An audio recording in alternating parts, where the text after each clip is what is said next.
clouds did stretch long. I never knew him, not really. I don't remember his voice or the way he smiled or how it felt to be held by him. I was just a baby when he died in Vietnam. 1 year old. Too small to remember, but just old enough to be left behind. And yet, my entire life has been shaped by a man I never met, a man I've longed for in the quietest corners of my heart. My name is Emily, and tonight, standing on this stage, I want to tell you a story not just about a soldier, but about a father. About my father, who never came home. I grew up in a house full of echoes. My mom tried her best. She worked 2 jobs, packed my lunches, kissed my scraped knees, but there was always a space at the dinner table, an emptiness in the photos, a silence in the room that belonged to him. His picture hung in our hallway, the one where he's in uniform, his face too young to carry the weight of war. Every time I passed it, I'd whisper, "Hi, Daddy," hoping maybe he could hear me. My mother told me stories. She said he sang to me when I cried, that he was scared to leave but felt he had no choice. That the night before his deployment, he stayed up all night holding me, memorizing the sound of my breath like he knew he might never hear it again. And then he was gone. He wrote letters, I've read them 100 times. Folded and faded with time, smelling faintly of the past. He wrote about the heat, the fear, the brothers he fought beside.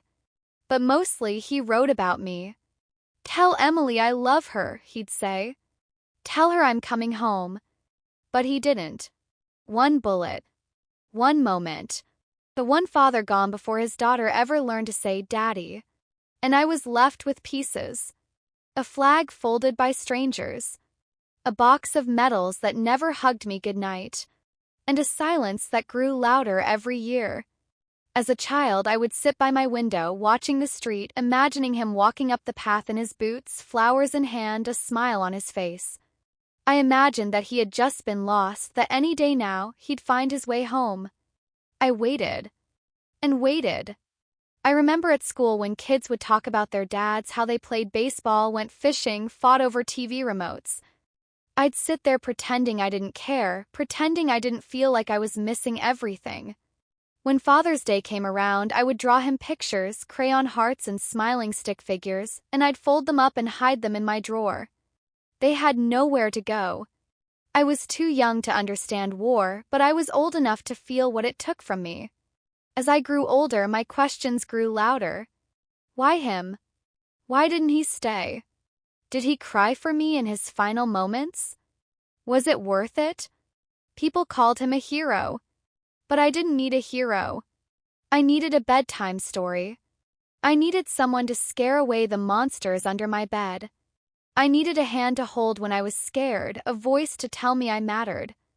But all I had was his name. And a hollow place in my chest where memories should have lived. Music became my way of speaking to him. I'd hum to myself when I was sad, and sometimes in the quiet of my room I'd sing the words I wished I could say to him. Come back. I need you. I miss you. When I turned 16, my mom gave me one last letter. It was found in his belongings after he died. He never got to send it. And in it he wrote, "I hope Emily never forgets me. I hope she becomes everything the world tried to take away from me." I remember clutching that letter like it was oxygen. I cried for hours. 'Cause in that moment he was real. He wasn't just a folded flag or a black and white photo. He was my dad. And he loved me. And so tonight I stand here not just as a singer but as a daughter. A daughter who's carried this story in her bones, who has felt the weight of a war she never fought in. I may never hear his voice, but tonight I hope he hears mine. I want the world to know that behind every name carved into a memorial wall is a life unfinished, a family changed forever, a child who never got to say goodbye. And while I usually sing tonight, I'm doing something different. Because before he left, my father played the violin. My mother said he would sit by my crib and play soft notes just to calm me. She said that's how I first fell asleep, to the sound of his music. I never got to remember that lullaby, so I spent my life learning the instrument he once touched.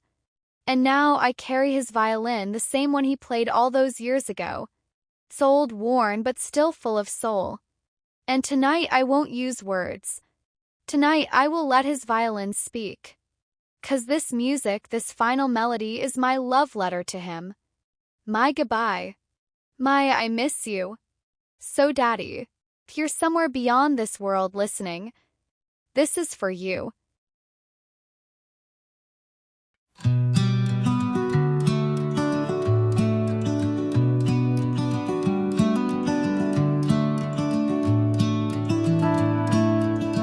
I pack my bags, left town too fast. Dreams held tight, I'd make them last.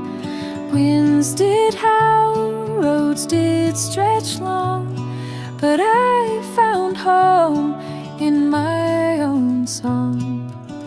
Sweet melody, my heart it calls, a gentle shield when shadows fall.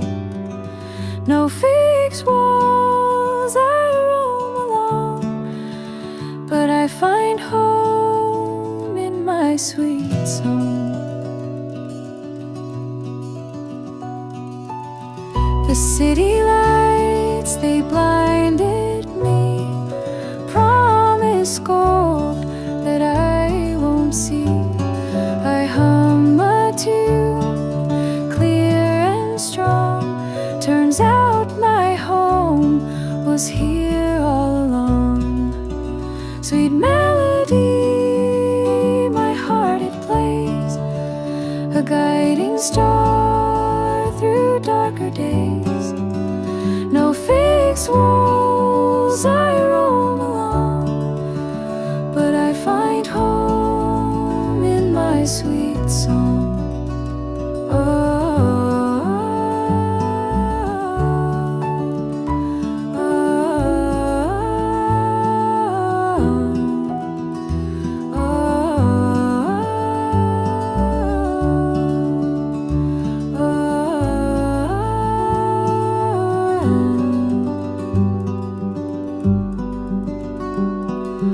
Mountains rise and rivers bend, every note becomes my friend. These strings they carry me belong, a life of hope stitched into song. Sweet melody, my heart it spins, with every note my soul begins. No fixed joy,